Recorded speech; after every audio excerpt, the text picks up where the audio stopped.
क्या आप जानते हैं कि महाभारत का महायुद्ध शुरू होने से पहले ही एक ऐसा योद्धा मैदान की तरफ बढ़ रहा था, जो अकेले ही केवल एक पल में पूरे युद्ध का फैसला कर सकता था। उसके पास ऐसी शक्ति थी कि अगर वो चाहता, तो न पांडव बचते और न ही कौरव। पर आखिर क्यों भगवान श्री कृष्ण को उस महान योद्धा के शीश की बलि मांगनी पड़ी? जय श्री कृष्णा दोस्तों, कृष्णा यूनिवर्स में आपका स्वागत है। महाभारत के युद्ध की तैयारियां पूरी हो चुकी थीं। कुरुक्षेत्र का मैदान वीरों की हुंकार से कांप रहा था। उसी समय दक्षिण दिशा से एक युवा योद्धा अपने नीले रंग के घोड़े पर सवार होकर कुरुक्षेत्र की ओर बढ़ रहा था। इस महान योद्धा का नाम था बर्बरीक। बर्बरीक घटोत्कच के पुत्र और महाबली भीम के पोते थे। बचपन से ही बर्बरीक बहुत धर्मनिष्ठ और वीर थे। उन्होंने माता कामाख्या की घोर तपस्या करके 3 ऐसे अमोघ बाण प्राप्त किए थे, जो कभी निष्फल नहीं हो सकते थे। इन 3 बाणों की शक्ति अद्भुत थी। पहला बाण उन सभी निशानों पर लाल रंग लगा देता था जिन्हें नष्ट करना होता था। दूसरा बाण उन चीजों को सुरक्षित करता था जिन्हें बचाना होता था, और तीसरा बाण छूटते ही उन सभी शत्रुओं का अंत करके वापस बर्बरीक के तरकश में आ जाता था। बर्बरीक अकेले ही पूरे ब्रह्मांड को जीत सकते थे। जब बर्बरीक कुरुक्षेत्र के लिए निकलने लगे, तो उनकी माता मौरवी ने उनसे एक वचन मांगा। माता ने कहा, पुत्र, तुम युद्ध में तभी अपना बाण चलाना जब तुम देख लो कि कौन सा पक्ष हार रहा है। तुम हमेशा हारने वाले का सहारा बनना। बर्बरीक ने अपनी माता के चरणों को छूकर यह वचन दे दिया कि वे युद्ध में केवल हारने वाले पक्ष की तरफ से ही लड़ेंगे। लेकिन आगे जो हुआ, उसकी कल्पना स्वयं बर्बरीक ने भी नहीं की थी। भगवान श्री कृष्ण तो सर्वज्ञ हैं। उन्हें पता चला कि बर्बरीक केवल 3 बाण लेकर कुरुक्षेत्र की ओर आ रहे हैं। श्री कृष्ण जानते थे कि बर्बरीक की शक्ति और उनके वचन का परिणाम कितना भयानक हो सकता है। इसलिए श्री कृष्ण ने एक साधारण ब्राह्मण का रूप धारण किया और बर्बरीक का रास्ता रोककर खड़े हो गए। ब्राह्मण बने श्री कृष्ण ने बर्बरीक से पूछा, हे युवा योद्धा, तुम इतने बड़े युद्ध में केवल 3 बाण लेकर कहाँ जा रहे हो? क्या तुम इन 3 तिनकों से महाभारत जैसा भयंकर युद्ध जीतना चाहते हो?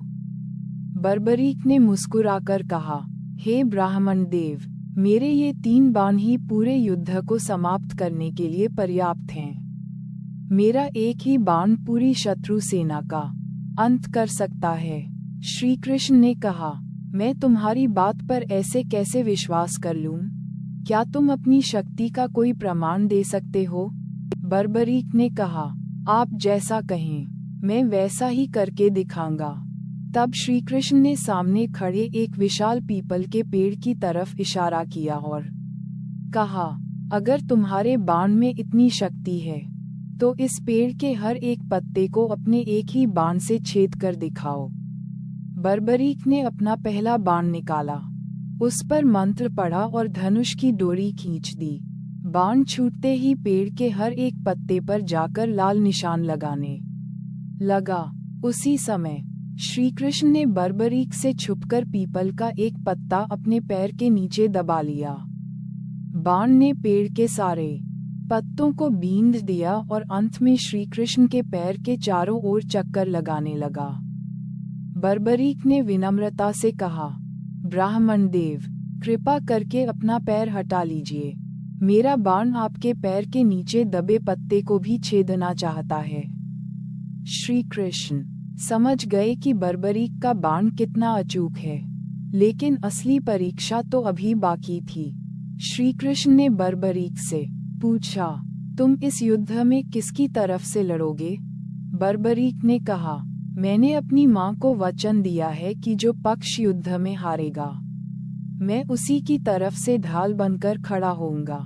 श्री कृष्ण ने एक गंभीर सत्य बर्बरीक के सामने रखा।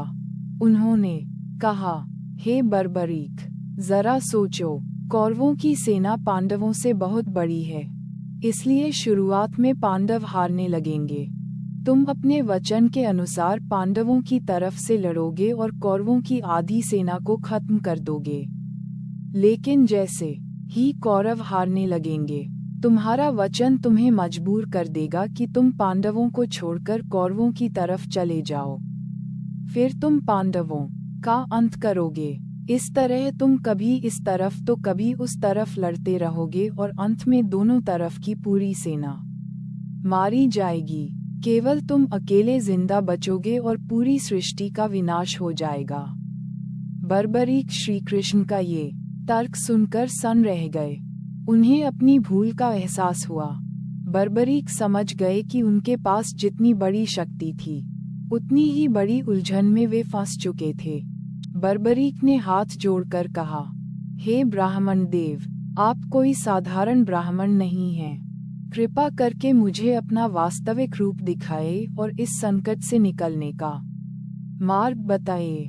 तभी भगवान श्री कृष्ण अपने दिव्य और भव्य रूप में प्रकट हुए। उनके दर्शन पाकर बर्बरीक की आंखों से आंसू बहने लगे। बर्बरीक श्री कृष्ण के चरणों में गिर पड़े। श्री कृष्ण ने बर्बरीक से कहा, बर्बरीक, इस महायुद्ध की शुरुआत से पहले कुरुक्षेत्र की भूमि पर सबसे श्रेष्ठ क्षत्रिय के शीश की बलि देनी होगी, ताकि धर्म की स्थापना हो सके और पूरी दुनिया का विनाश रुक सके। बर्बरीक ने बिना एक पल भी सोचे कहा, हे प्रभु, अगर मेरा शीश इस संसार की रक्षा कर सकता है, तो इससे बड़ा सौभाग्य मेरे लिए क्या होगा। मैं अपना शीश दान करने के लिए तैयार हूँ, लेकिन मेरी एक अंतिम इच्छा है। मैं इस महाभारत के पूरे युद्ध को अपनी आंखों से देखना चाहता हूँ। भगवान श्री कृष्ण बर्बरीक के इस महान त्याग को देखकर भाव विभोर हो गए। बर्बरीक ने मुस्कुराते हुए अपना शीश काटकर श्री कृष्ण के चरणों में अर्पित कर दिया। श्री कृष्ण ने उनके शीश को कुरुक्षेत्र के पास एक ऊंची पहाड़ी पर सुशोभित कर दिया, जहां से बर्बरीक ने पूरे 18 दिनों का युद्ध देखा। युद्ध के अंत में भगवान श्री कृष्ण ने बर्बरीक को वरदान दिया कि कलयुग में तुम मेरे ही नाम श्याम के नाम से पूजे जाओगे। जो भी भक्त सच्चे दिल से तुम्हारे द्वार पर आएगा, उसकी हर मनोकामना पूरी होगी। तुम हरे का सहारा कहलाओगे। आज वही बर्बरीक राजस्थान के खाटू धाम में खाटू श्याम बाबा के रूप में पूजे जाते हैं। इस कथा की सीख यही है कि जिसकी ताकत सबसे बड़ी हो, उसका संयम भी सबसे बड़ा होना चाहिए।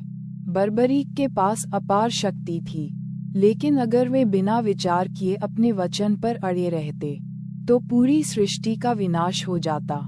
शक्ति होना अच्छी बात है, लेकिन उसका सही समय और सही दिशा में संयम के साथ प्रयोग करना ही असली धर्म है। अगर अंत तक सुना, तो एक सब्सक्राइब हमारी हिम्मत बढ़ाता है।